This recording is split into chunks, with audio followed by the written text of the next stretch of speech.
नमस्कार दोस्तों, इस वीडियो में हम लोग बात करेंगे about HDFC asset management company के Q2 FY26 के रिजल्ट्स। तो फर्स्ट ऑफ ऑल तो रिजल्ट्स बहुत ही बढ़िया थे, फैंटास्टिक सेट ऑफ नंबर्स, क्योंकि 16% का रेवेन्यू ग्रोथ आया, 16% revenue growth and their profit has gone up by 24%। अभी ऐसा क्यों है? Because of the operating leverage. So इनका शॉर्ट में अगर बिजनेस मॉडल बताऊँ तो आप जो पैसा म्यूचुअल फंड में डालते हैं, इनके म्यूचुअल फंड में डालते हैं, तो उस म्यूचुअल फंड के पैसों पे उनको as a percentage of the asset under management उनको एक फिक्स फी मिलता है। जो हमारे आपके फंड से जो एक्सपेंस रेशो कट होता है, that expense ratio is a revenue to these companies. और तो बेसिकली एयूएम के as a percentage of AUM they keep on making money. तो जितना एयूएम बढ़ेगा उतना उनका रेवेन्यू भी बढ़ेगा।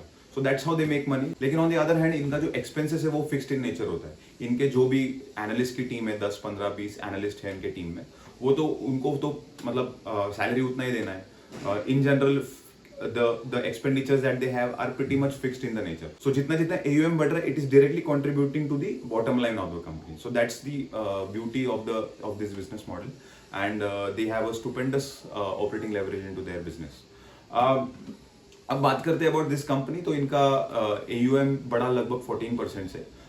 मैं ये क्लोजिंग AUM की बात कर रहा हूँ, it went up by 14%। And इस कंपनी का इन जनरल पूरे इंडस्ट्री में सारे AUMs को मिला के इनका 11.5% का मार्केट शेयर है, which is a very good market share I would say. And इनका जो सिर्फ कोर इक्विटी में अगर मार्केट शेयर देखा जाए, actively manage equity, so that is around 13%। वैसे इस पे मुझे एक चीज़ याद आ रही है। जब मैं इस कंपनी को फर्स्ट टाइम स्टडी कर रहा था कुछ साल पहले, तब इनके CEO ने, I think it was mister Chirag Setalvad, उन्होंने बोला था कि we will be the last man standing when it comes to the active equity management. उस I think this was around 2021 और 2022। उस टाइम पे एक बहुत मार्केट में एक बहुत ट्रेंड चल रहा था कि everyone was talking more and more about the index investing, क्योंकि पोस्ट कोविड टाइम था तो इंडेक्स ने भी बहुत अच्छा जंप किया था। So everyone was talking about this pure index investing, or we don't need active. तो उस टाइम पे the management was very positive about its strategy कि भाई हमको तो we want to be the active guys into the market, wherein we are doing the active equity investing for the people. So मुझे just याद आया now because I was talking about the numbers. So basically ये भी दिखाता है कि this is the DNA of the company, right? कि this is how the company wants to operate. And this shows in two numbers as well to some extent. तो जहाँ industry का equity का एक्सपोजर, मतलब पूरे AUM में से industry में 56% of the AUM is related to equity, whereas अगर मैं HDFC AMC की बात करूँ तो इनके अगर 100 रुपए का AUM है, उसमें से 65 रुपीज का AUM is related to equity.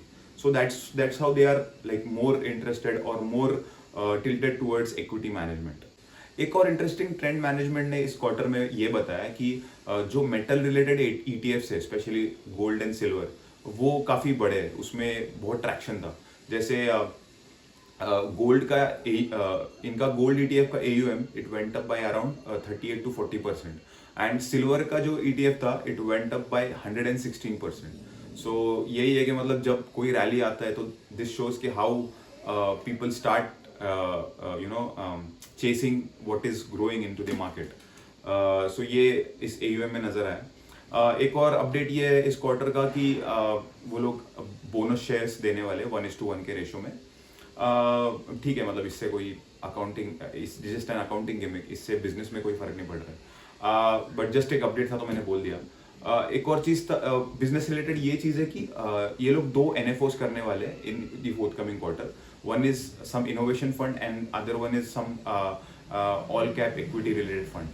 तो मैं आपको now this brings me to a very interesting concept कि इन कंपनीज को they have to keep on coming with new NFOs. इनको नए नए फंड्स बनाने ही पड़ते। ये क्योंकि जो इनका जो फ्लैगशिप फंड होता है, अभी ये HDFC AMC के केस में इनका जो फ्लैगशिप फंड है that is HDFC flexi cap, वो फंड बहुत सालों से, आई think it was started back in 90s by Mr. Prashant Jain.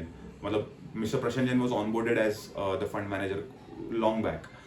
वो उतने सालों से वो फंड चला जा रहा, तो वो फंड का साइज बहुत बड़ा होता गया। तो जब फंड का साइज बड़ा होता है तो जो इनका expense ratio on that fund होता है वो गिर जाता है, क्योंकि ये लोग टेलीस्कोपिंग प्राइसिंग स्ट्रक्चर फॉलो करते हैं। तो टेलीस्कोपिंग प्राइसिंग स्ट्रक्चर सिंपली यही है, अगर एग्जाम्पल के तौर पे एक अगर एक फंड है जो 10,000 करोड़ का है, उस पे लेट्स से 0.5% का एक्सपेंस रेशियो है, लेकिन अगर वो फंड लेट्स से 50,000 करोड़ का हो गया एक साल के बाद, तो उस पे 0.5% का एक्सपेंस रेशियो नहीं लगेगा। उस पे जो एक्सपेंस रेशियो लगेगा it will be let's say 0.4% और 0.3%। वो एक्सपेंस रेशियो कम होएगा क्योंकि फंड का साइज भी बड़ा है। सो दिस इज हाउ, तो it is always in to interest of this companies to keep on coming up with new एनएफओज।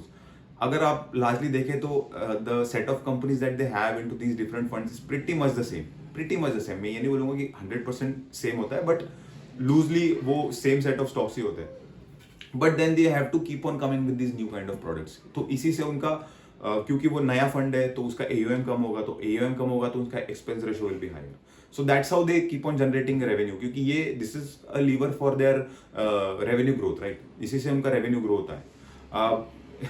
इस बिजनेस के बारे में मैं बहुत अच्छी तरह से बता सकता हूँ क्योंकि ये this is our own industry as a equity analyst. हम लोग इसी इंडस्ट्री में पले बड़े हैं। So this is like this is our DNA in a way. So this is how the industry works. So ये एक बहुत इंपॉर्टेंट लीवर होता है इन कंपनीज के लिए to grow their revenues and margins. तो like I said, right, cost is pretty much fixed in nature.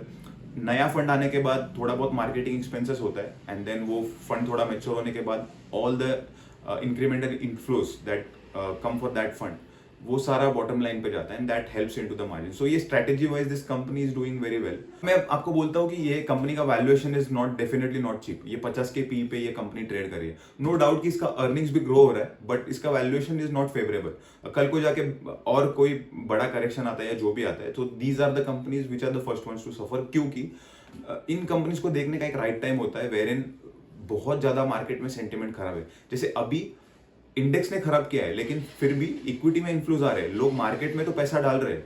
आप in general equity inflows देखोगे तो वो कम हुए, but still people are still investing into the market although the index is not perform for last 1 year. So in general मैं बोल रहा हूँ कि जब लोगों का इक्विटी से ही भरोसा उठ जाता है, that is the time when you look at this kind of companies. So in general ये कंपनीज कोई गाइडेंस भी नहीं देते, क्योंकि गाइडेंस दे भी नहीं सकते, क्योंकि उनको नहीं पता है कि एक साल के बाद मार्केट का हालत क्या होने वाला है। So they can't give a guidance as such, क्योंकि it is their performance is dependent on how the market situation is, how the market is doing, and particularly the capital markets, the equity markets और debt markets to some extent. At this point of time the valuation is definitely rich. Not sure कि आने वाला market का स्थिति कैसा होगा और फिर उस टाइम पे इनका अर्निंग्स पे या इनके रेवेन्यू ग्रोथ पे क्या इम्पैक्ट पड़ेगा। But at this point of time, I am not looking at this company. But yes, I definitely like this company. I just love their business model. इनका distribution की भी काफ़ी अच्छा है, क्योंकि HDFC बैंक है। हालांकि on the face of it कोई अलग ट्रीटमेंट नहीं मिलता है, या वो लोग कोई अलग ट्रीटमेंट नहीं देते HDFC बैंक वाले टू HDFC AMC, लेकिन एक पेरेंटेज का बेनिफिट तो डेफिनेटली मिलता ही है। सो इनका डिस्ट्रीब्यूशन में इनको एडवांटेज है, and HDFC is a very big brand. काफ़ी बड़े बड़े फंड मैनेजर्स इसमें रह चुके हैं। So I just love this company. I have been tracking and looking at this company. I have been following their growth trajectory for a long time, and in a way it deserve the kind of premium valuation that it trades at, क्योंकि it's a fantastic business model with कोई asset light है, ROEs इनके बहुत high होते हैं। But वही है कि द ग्रोथ, द स्टेबिलिटी और the sustainability of the growth over a short term period, short term में थोड़े हिकअप्स इन कंपनीज में आ सकते हैं, एंड वो सिचुएशन और वो सिनेरियोज जो होते हैं, that is an opportunity for investors like us, because investing में ग्रोइंग कंपनी होनी चाहिए और एक राइट एंट्री पॉइंट भी होना चाहिए। So that really matters. With that we will end this video. Keep learning, keep growing, and see you in the next video. Bye.